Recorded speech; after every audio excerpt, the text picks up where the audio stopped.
couple minutes left. AJ pulls up for that three.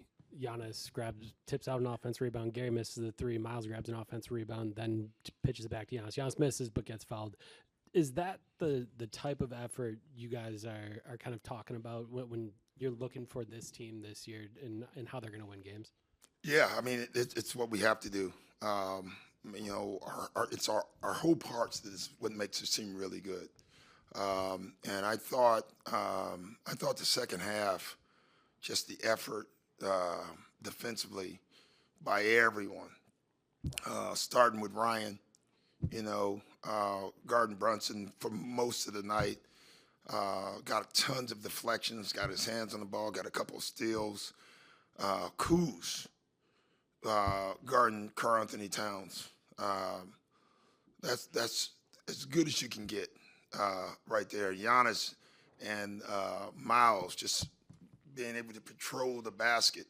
And then in the second half, the biggest thing I thought we did is our other guards didn't get beat off the dribble anymore.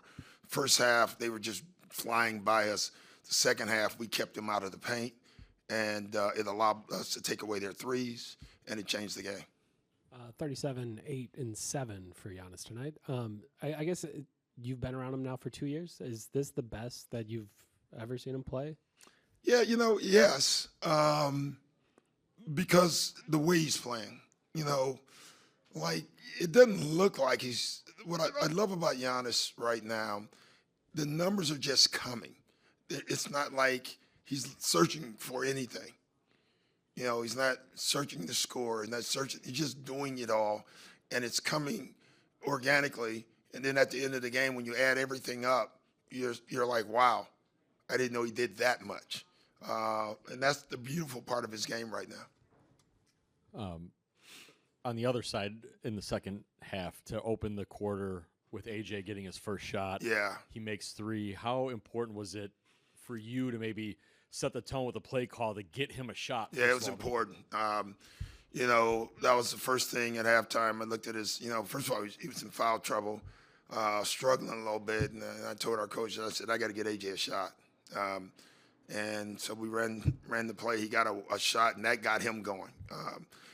Because a guy that shoots the ball that way and frustrated with fouls and defense, you got to get him going to make him feel better about playing defense too. And I thought that was important for him. I guess how do you look at what Jalen was able to do in that the raw numbers are what they are. He's very tough to stop, but then also I don't know if you're a plus-minus guy that went your team's way with him on the court, which doesn't always marry up, right? So yeah. What did you think overall about Well, I just thought in the second half. I thought in the first half he had his way, and the second half he didn't. I thought we just made everything very physical. They were by far the more physical team in the first half, and we are by far the more physical team in the second half. And it was a tale of two halves in that way. Doc, where have you just seen the most growth from Ryan from last season to now? Just hanging in there. We came out of a timeout. We were going to run a variation of the first play we ran with AJ, and he forgot it. And instead of getting frustrated, the ball ends up in his hand, and he makes a three. And he walks over to me. That's my fault. And I was like, we're good. Just keep playing. Last year, that could have taken him out. He could have got down. He could have got frustrated. He's doing a much better job of getting to the next play, whether it's a good play or a bad play. He just gets to the next play, and that's been great for us. Doc, you had mentioned just Kuzma's defensive performance today. Can you expand on that and how that was really impactful today? Yeah, he did it in Toronto as well. He is like, I'm proud of everybody, but I'm so proud of him because he's completely bought into his role. Like 100%, rolling, pushing the ball up the floor, playing defense. He's doing all the little things that makes him such an important player to a winning basketball team, and he's doing that. And he's enjoying it. He's enjoying the defensive part of that, and really good for him. You mentioned just kind of looking up at the end of the night and going, wow, that number is better than I thought it was. 14 of 33, 42.4% from three. It felt like you guys missed a number of shots again tonight. We did. It's so funny because you look at our numbers and we shot 55% from the field, 42% from the three, and yet when you're sitting in the game live, you're frustrated because you think you're missing shots. That just tells you how well we shoot the ball. Because whenever Gary Trent has a wide open shot, or AJ Green, or Miles, or or TP, or Bobby, you just assume that's when they miss one. I think you get more frustrated because you know they make them usually. I know you guys are kind of waiting for Miles to get going and get comfortable taking the shots that he does, but there's a extra pass he makes to TP tonight, behind the back pass to Rollins in the corner. Yeah, I almost killed him for that one, though. I swear, I wanted to kill him because he was wide open. And it just tells you, it's funny talking to Reggie Miller before the game because he knows Indiana. He said, man, you like that leadership? I said, it's amazing. I said, I never knew. He said, no, that was the key for them. But he was such a great leader. I really think he saw Ryan, knew Ryan was going, and gave himself up to get Ryan another three. I thought that was unbelievable.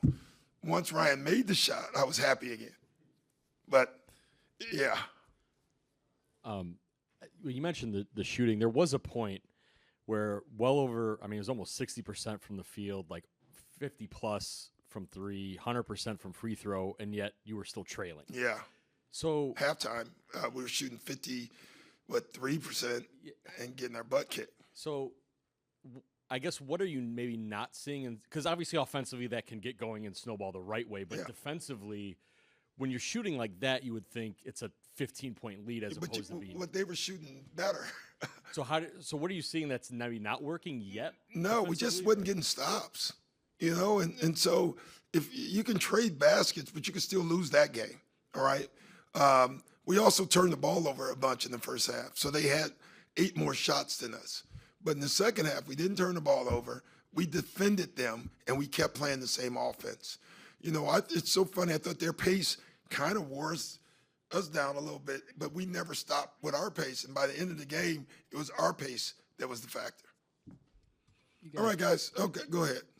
There's a baseball game on? I'll let you get to it, sir. It won't be over until like 1 in the morning anyway. Jeez. That game almost killed me last night. Holy goodness. Later in that fourth quarter, you held the Knicks scoreless for about 4 minutes. Obviously, it's only game 4 of the regular season, but what can you take from that kind of stretch defensively? That's probably what I'll focus on the most when I watch the film, because I think you can make offensive runs or you can make defensive runs. And I thought tonight we made a defensive run. And I think that'll build more confidence for our guys. Thanks, guys.